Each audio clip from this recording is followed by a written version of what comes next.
যে রাষ্ট্রপতির কাছে অন্তর্বর্তীকালীন সরকারের মন্ত্রিত্ব বা উপদেষ্টার মন্ত্রিত্বেরই সমতুল্য, সেটার শপথ নিতে তখন আপত্তি নেই। যখন অন্তর্বর্তীকালীন সরকার গঠন হবে তখন জুলাই যোদ্ধা যারা ছিল তারা শহীদ মিনারে তারা চেয়েছিল জুলাই ঘোষণাপত্র প্রকাশ করার জন্য, ঘোষণাপত্র করে সেখানে শপথ নেওয়ার জন্য, কিন্তু তখন বিএনপি বিরোধিতা করেছে। শফিকুর রহমান সাহেবের বক্তব্য থেকে শুরু করি, উনি কিন্তু বলেছেন যে চরিত্র হননের যে সংসদ, সেই যাত্রা থেকে আমাদেরকে সরে আসতে হবে। যিনি এই রাষ্ট্রপতি তিনি হচ্ছে ফ্যাসিস্টের দোসর ছিলেন।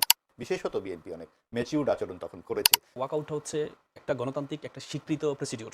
ডক্টর ইউনূস থেকে শুরু করে একদম রিজওয়ানা হাসান পর্যন্ত গণঅভ্যুত্থানে কার কি ভূমিকা? যে সংসদ বিধি প্রণালীর একটা স্বীকৃত প্রতিবাদ হচ্ছে ওয়াকআউট। প্রথম কথা হচ্ছে দেখেন ওয়াকআউট, মাহবুব ভাই তো বললেন ওয়াকআউট একটা মব সন্ত্রাস। আমি মনে করি ওয়াকআউটটা হচ্ছে একটা গণতান্ত্রিক একটা স্বীকৃত প্রসিডিউর। এটা শুধুমাত্র not only in Bangladesh, each and every country, each and every country. আপনি বলবেন এটা কি সাংবিধানিক? না, সাংবিধানিক না। আমাদের সংবিধানের বাহিরে সংসদ পরিচালনার জন্য একটা রুল অফ প্রসিডিউর আছে, সংবিধান বিধি প্রণালী আছে, সংসদ বিধি প্রণালী আছে। যে সংসদ বিধি প্রণালীর একটা স্বীকৃত প্রতিবাদ হচ্ছে ওয়াকআউট। আপনি দেখেছেন লন্ডন, এই ইংল্যান্ডকে আমরা সভ্য বলি, সেই ইংল্যান্ডের ব্রেক্সিট নিয়ে ওয়াকআউট করেছিল বিরোধী দল। আমরা ভারত আমাদের প্রতিবেশী রাষ্ট্র, অনেকের সময় আমরা ভারতকে আবার অনুকরণ করি। লোকসভায় আপনি ল্যান্ড অ্যাকুইজিশন রুল নিয়ে ওয়াকআউট করেছিলেন। ওয়াকআউটটা মানে হচ্ছে আমি সংসদে আমি স্পিকারের একটা সিদ্ধান্তকে মানছি না, এটার প্রতিবাদ স্বরূপ এটা বৈধ প্রক্রিয়া, এটা একটা বৈধ প্রক্রিয়া। এখন কথা হচ্ছে প্রতিবাদটা কি ছিল? বিরোধী দলের প্রতিবাদ ছিল যিনি এই রাষ্ট্রপতি তিনি হচ্ছে ফ্যাসিস্টের দোসর ছিলেন। এখন আপনি প্রশ্ন তুলতে পারেন ওনাকে যেন বক্তব্য দিতে না দেওয়া হয়। কারণ আপনি প্রশ্ন তুলতে পারেন ফ্যাসিস্টের দোসর ওনার হাতে, আপনি যেটা প্রশ্ন করলেন ওনার হাতে শপথ নিয়েছিল। আপনি জানেন যখন অন্তর্বর্তীকালীন সরকার গঠন হবে তখন জুলাই যোদ্ধা যারা ছিল তারা শহীদ মিনারে তারা চেয়েছিল জুলাই ঘোষণাপত্র প্রকাশ করার জন্য, ঘোষণাপত্র করে সেখানে শপথ নেওয়ার জন্য, কিন্তু তখন বিএনপি বিরোধিতা করেছে। বিএনপি বলছে না, তাহলে যে রাষ্ট্রপতিকে অবজ্ঞা করা হবে, আর রাষ্ট্রপতিকে যদি অবজ্ঞা করা হয় তাহলে সাংবিধানিক শূন্যতা তৈরি হবে। কেন সাংবিধানিক শূন্যতা তৈরি হবে তারা বলেছেন, এজন্য সাংবিধানিক শূন্যতা তৈরি হবে, রাষ্ট্রপতি তো পদত্যাগ করতে হবে। পদত্যাগ কার কাছে করবে?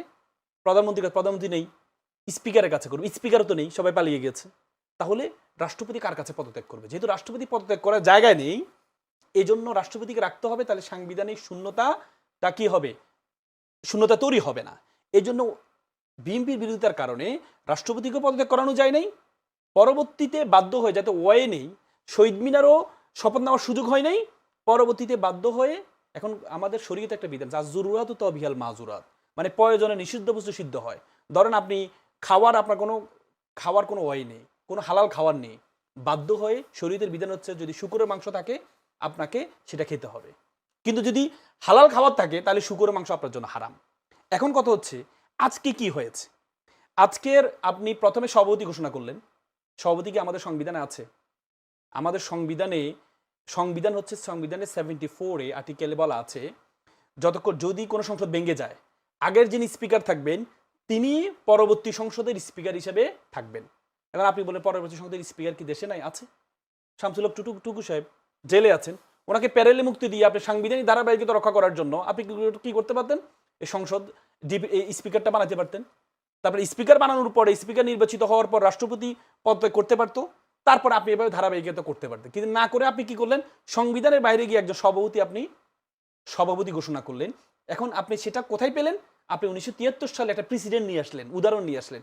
1973 সালে যখন প্রথম সংসদ, তখন হচ্ছে আব্দুর রশিদ তর্কবাদীকে প্রথম সভাপতি ঘোষণা করা হয় 1973। এটা তো প্রথম সংসদ ছিল। আর আজকের এটা তো প্রথম সংসদ নয়, আজকে তো স্পিকার আছে, স্পিকার জেলে আছে, আপনার জেলেও তো আছে, প্যানেলে মুক্তি দিয়ে আপনি করতে পারতেন। এখন কথা হচ্ছে তাহলে আপনি এখন স্পিকার আপনি নির্বাচিত করলেন, যাক আপনি সভাপতি দিয়ে স্পিকার নির্বাচিত করলেন। স্পিকার নির্বাচিত করার পরে আপনার তো হালাল খাবার চলে আসছে। হালাল খাবার কি? আপনার প্রেসিডেন্ট কার কাছে নিতে পারতো এই পদত্যাগপত্র? স্পিকারের কাছে। যদি স্পিকার আছে পদত্যাগপত্র করতো তাহলে এই স্পিকারটা হয়ে যেত ভারপ্রাপ্ত রাষ্ট্রপতি। স্পিকারকে শপথ কে করতেন তাহলে? হ্যাঁ, আপনাকে এটা আমি বললাম স্পিকার শপথ নেওয়ার পরে। স্পিকার শপথ নেওয়ার পরে শপথটা কার কাছে? স্পিকার তো অবশ্যই রাষ্ট্রপতির কাছে। আপনি তো করলেন এটা। আর স্পিকার যদি আপনি আগের স্পিকারে নিয়ে আসেন তাহলে তার রাষ্ট্রপতির কাছে শপথ নেওয়া লাগতো না। আচ্ছা, তাহলে আপনি যখন স্পিকার যখন শপথটা নিল, স্পিকার শপথ নেওয়ার পরে আপনি কি করতে পারতেন? আপনি রাষ্ট্রপতিকে স্পিকারের কাছে পদত্যাগপত্র জমা দিতে পারতেন। এরপরে কি হতো, এই স্পিকারটা হয়ে যেত ভারপ্রাপ্ত রাষ্ট্রপতি, তারপর ডেপুটি স্পিকার হয়ে যেত স্পিকার। তো তাহলে তো আপনার তো হালাল খাওয়ার এখানে সুযোগ আছে। আগে তো বলেছেন যে স্পিকার এই যে ফ্যাসিস্টের দোসর, তাকে তো সে তো পদত্যাগপত্র দিতে হবে। কার কাছে দিবে? সেই স্পিকার তো আওয়ামী লীগের দোষ, তাহলে কিভাবে করবেন? কার কাছে দিবে? জি, যদি আপনি তো জেল এর আগে থেকে বলেছেন কার কাছে তিনি পদত্যাগপত্র জমা দিবেন। এখন তো আপনার সুযোগ ছিল, কিন্তু এরপরও আপনি সেই পদত্যাগপত্রের সুযোগটা দিলেন না। এখন কথা হচ্ছে, দেখেন আমাদের সংবিধানে আর্টিকেল 7(2), আর্টিকেল 7টা হচ্ছে supremacy of constitution, solemn expression will of people. জনগণের অভিপ্রায় হচ্ছে সবার উপরে, জনগণের অভিপ্রায়ের উপর কোনো সুযোগ নেই, জনগণের অভিপ্রায়টা সর্বোচ্চ। আপনি দেখেন আমাদের দ্বিচারিতা জায়গাটা কোথায় জানেন? যদি আমি একটু বলি, জনগণের অভিপ্রায় যদি বলি, তাহলে তো বিএনপি জনগণের অভিপ্রায় বেশি পেল না? 212-13টা আসন পেয়েছে। কিন্তু একটা বাবা দুইটা সন্তান, একটা বাবার দুইটা সন্তান, এক সন্তানে ভোট, এক সন্তানে ধরেন মার্কস পেয়েছে 50, আরেক সন্তানে মার্কস পেয়েছে 67। আপনি বললেন প্রথম সন্তানটা বৈধ, দ্বিতীয় যে 67 নাম্বার পাইছে সে অবৈধ সন্তান, তাহলে কি হবে?